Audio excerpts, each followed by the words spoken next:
U.S. Army doesn't replace weapons that work, and the M240 works better than almost anything in its class. Its reliability is borderline mythic. It runs in sandstorms, monsoons, freezing mud, and urban dust without complaint. Accurate, durable, battle-proven. Yet even legends hit their limits, and when a 1950s design starts to strain under modern battlefield demands, even the Army begins asking hard questions. Now that search has grown into what may become a $3.6 billion replacement program, and the debate is bigger than the gun itself. The paradox is simple. The M240 is nearly perfect, but perfection in past wars does not guarantee relevance in the next one. The pressures pushing the Army toward a replacement are rooted in physics, modernization, and shifting doctrine, all converging to challenge a platform that once seemed untouchable. Quick reminder before I start, if you're into grounded technical breakdowns of the weapons shaping tomorrow's battlefield, hit subscribe. Now let's break down the Army's $3.6 billion machine gun debate.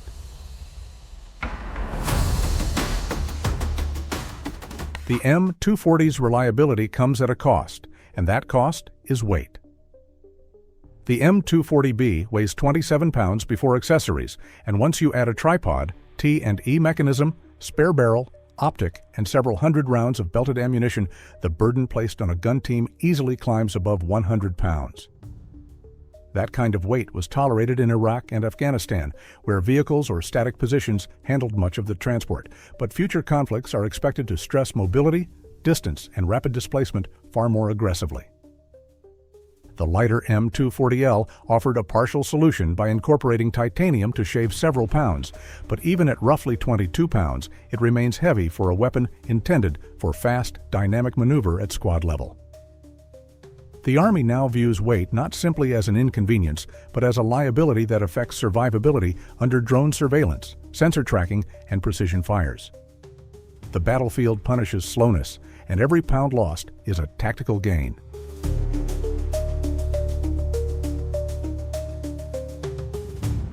Another pressure point involves ammunition performance.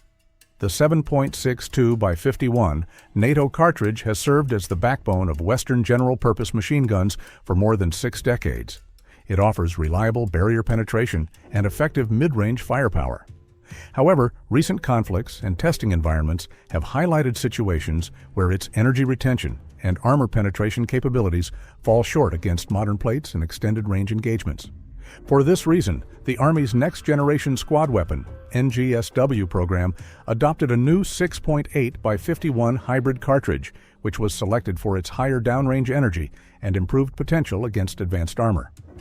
While the Army has not officially announced that a future medium machine gun would use this caliber, many analysts and industry observers view 6.8 mm as a strong candidate, especially if the Army ultimately seeks ammunition commonality across rifles, automatic rifles, and machine guns. If adopted, the logistical and financial implications would be enormous, given the scale of the U.S. ammunition supply chain.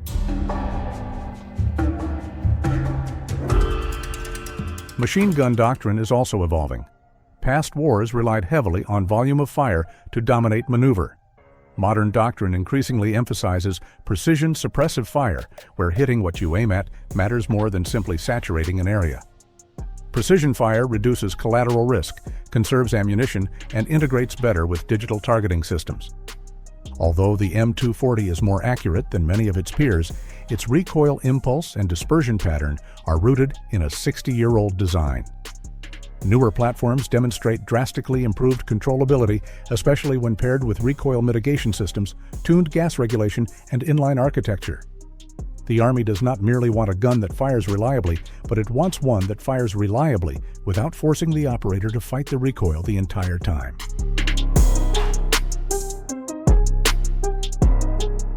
The biggest underlying issue is that the M240 is already optimized to the edge of its design envelope.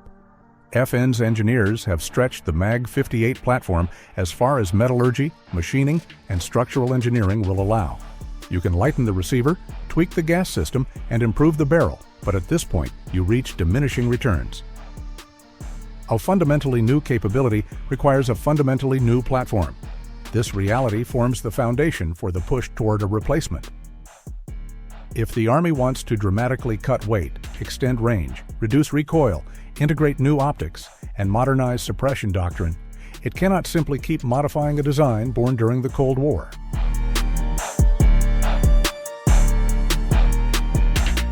Acknowledging the limits of the M240 is easy. Replacing it is not. Every previous attempt to leap beyond the M240's performance has run into reliability issues long before reaching field deployment. The battlefield is unforgiving, and the 240 has survived conditions that shred lighter or more experimental weapons.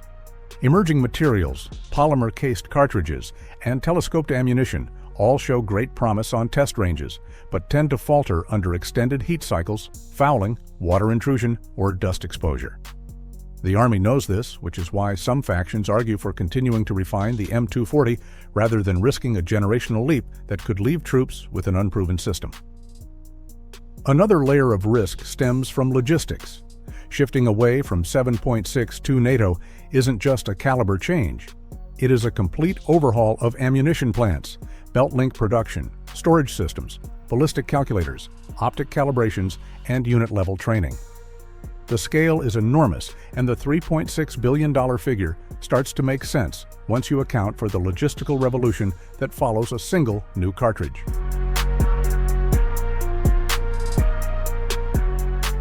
While the Army has not released a formal, detailed requirement for a future medium machine gun, several themes appear consistently across modernization reporting, public briefings, and industry responses.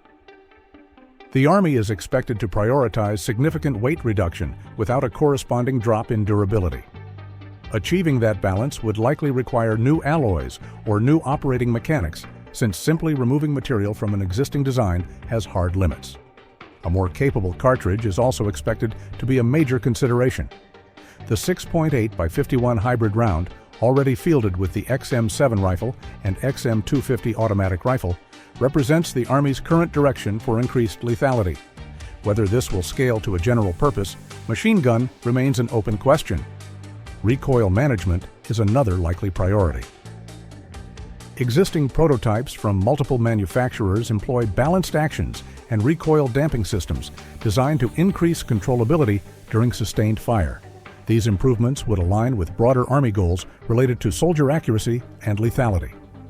Optics integration is already a major part of Army small arms modernization.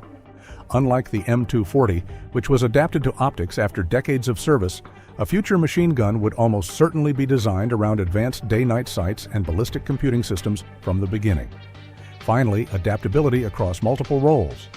Dismounted, mounted, and remote weapon station configurations is expected to be essential. A single modular platform reduces logistical complexity and allows the Army to consolidate training and maintenance pipelines.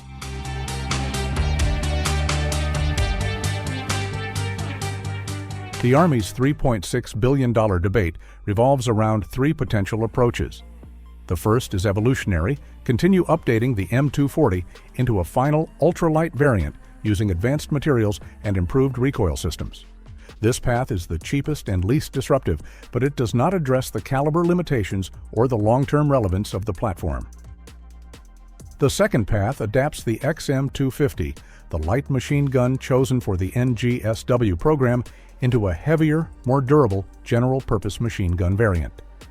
Its controllability and ballistic performance are impressive, and scaling it upward could unify infantry around a single caliber, but the cost and logistical requirements would be enormous, and the long-term durability of the system under M240 level heat and abuse remains untested. The third path pursues a clean sheet machine gun designed from scratch. Industry has pitched polymer-cased systems, telescoped ammo, ultralight casings, and next-generation heat dissipation architectures. These concepts could unleash major performance gains, but they are also the least mature and carry the highest developmental risk. Congress is especially cautious about this option because weapon programs of this type tend to exceed budgets and schedules.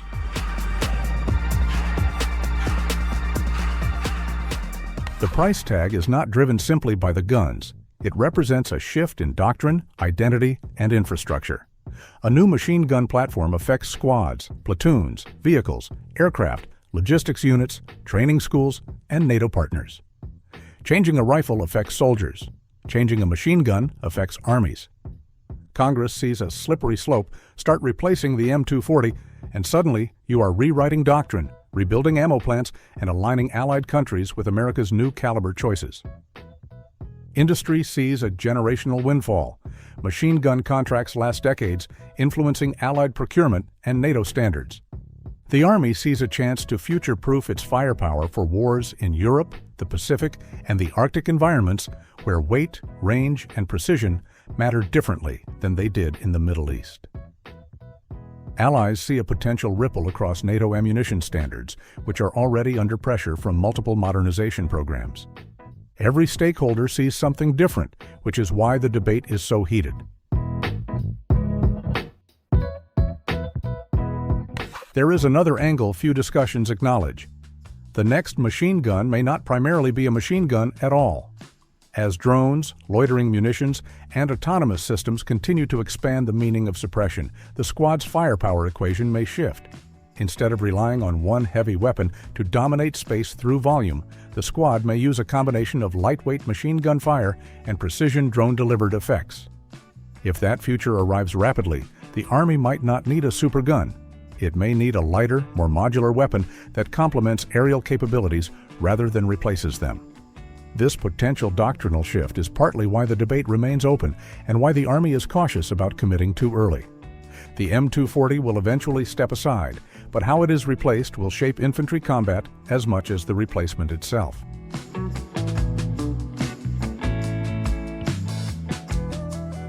In the end, the M240's replacement isn't just about firepower, it's about defining how America fights its next wars. Whatever comes after this machine gun will shape infantry combat for a generation. The decision is coming, and it won't be cheap or simple. If you want more deep dive breakdowns, hit like, make sure to subscribe and stick around for the next analysis.